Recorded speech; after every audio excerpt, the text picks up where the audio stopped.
তোমাকে একটা প্রশ্ন করতে পারি? করো। কেমন আছো তুমি? ভালো। কিন্তু কেন?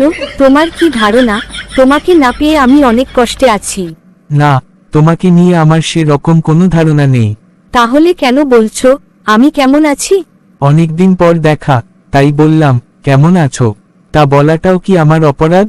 আমার কাছে তাই তো মনে হচ্ছে, কারণ এখন তো তোমার আমার মাঝে অনেক বছর থেকে সম্পর্ক নেই।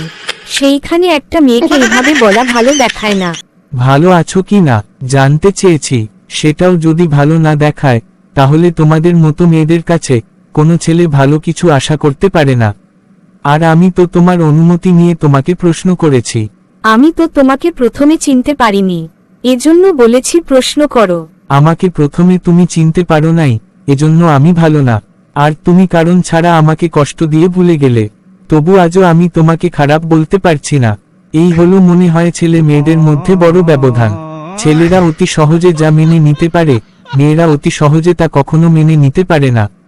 যার প্রমাণ তুমি দোষ করেও তোমার কাছে আমি দোষী। হয়েছে, হয়েছে, অনেক হয়েছে। আর শুনতে চাই না তোমার এমন কথা। শুনতে চাইবে কেন? তোমাদের মতো মেয়েদের বিপক্ষে কথা গেলে কোনো মেয়ে আর কোনো কথা শুনতে চাই না। সেটা যত বড় ভালো কথা হোক না কেন। বলো আমার কথা ঠিক আছে কি না? জানি না। জানবে কিভাবে?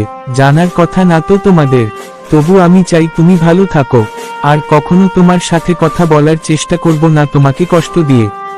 আর যদি কখনো তোমাকে আমি কষ্ট দিয়ে থাকি, এর জন্য আজ আমি নতুন করে আবারও তোমার কাছে ক্ষমা চাচ্ছি। প্লিজ, এর জন্য তুমি আমাকে ক্ষমা করে দিও।